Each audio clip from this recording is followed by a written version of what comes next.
Talvez, se a internet não existisse, fosse possível salvar a pele do ministro Sérgio Moro. Na verdade, aquele show midiático no Senado, onde ele foi super blindado, acabou funcionando a favor dele. Ainda que o ministro não tenha respondido nem justificado o seu comportamento no processo contra o Lula e demais casos que ele julgou.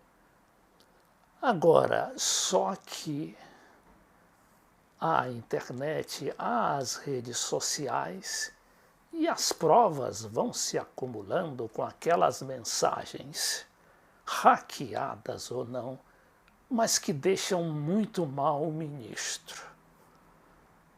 Mas, de todas as maneiras, continuam as pressões sobre o Supremo Tribunal Federal para não julgar o Moro suspeito no caso do Lula e, consequentemente, libertar o Lula da prisão de Curitiba.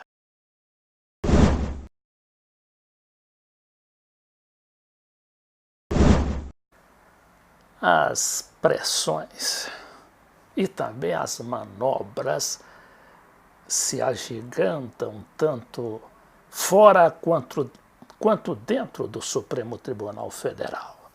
Hoje, por exemplo, vem a Procuradora-Geral da República dizer que é contra a anulação da sentença de Lula no caso Triplex, que seria o caso do Supremo, né, que vai se reunir no dia 25, agora na próxima terça-feira.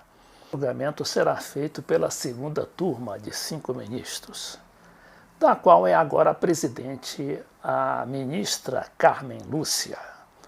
A Carmen Lúcia, segundo o jornal Valor, e aqui reproduzido pelo site Brasil 247, afirma que o item da pauta, que seria um dos primeiros a serem examinados, passou lá para o último, dizendo o seguinte: o processo continua previsto para análise na terça-feira, mas passou do terceiro item da pauta para o último numa lista de 12 ações. A inclusão de novas matérias por parte da ministra tem sido apontada como uma maneira de adiar a análise, já que pode não haver tempo na terça-feira para analisar o habeas corpus de Lula.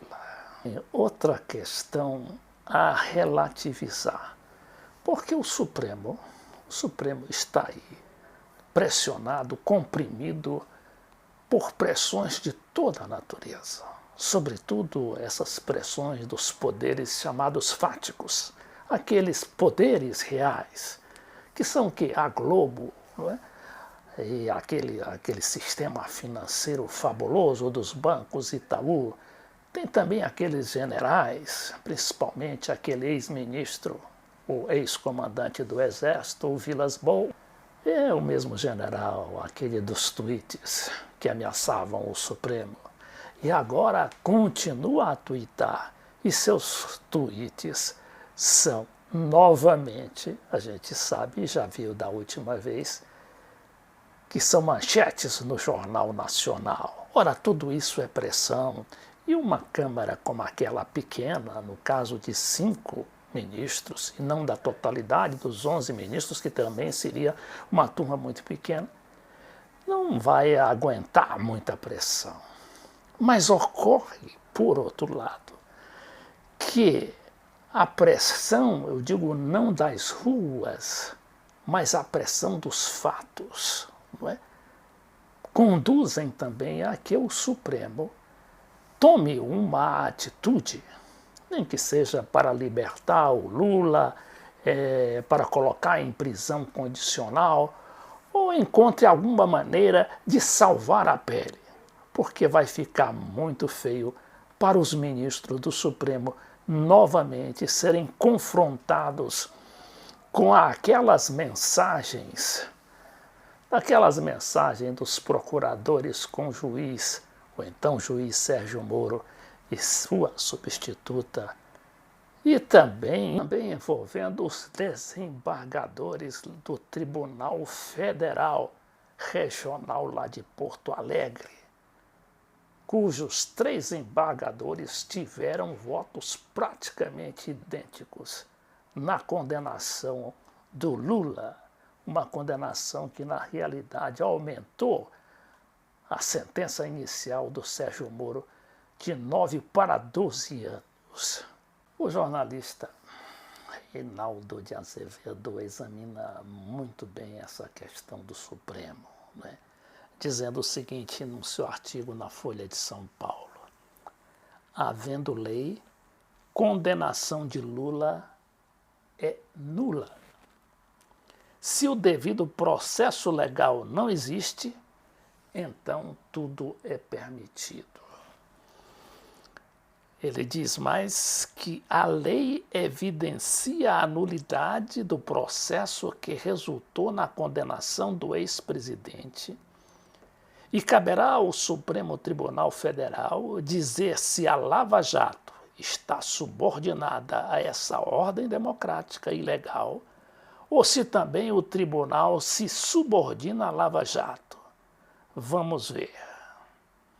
O ministro Sérgio Moro da Justiça inventou uma nova categoria discursiva para tentar justificar as agressões à ordem legal que cometeu quando o juiz da Lava Jato. Trata-se da fala quântica, aquela que é e que não é, que existe e não existe, que é verdadeira e falsa, tudo ao mesmo tempo. A trapaça retórica só engana os convertidos. Seja como for, o fato mais poderoso de tudo aí são as mensagens que estão sendo divulgadas aos poucos, em pílulas, em gotas, pelo site Intercept. E eles dizem que tem muita coisa e muitas evidências contra o ministro.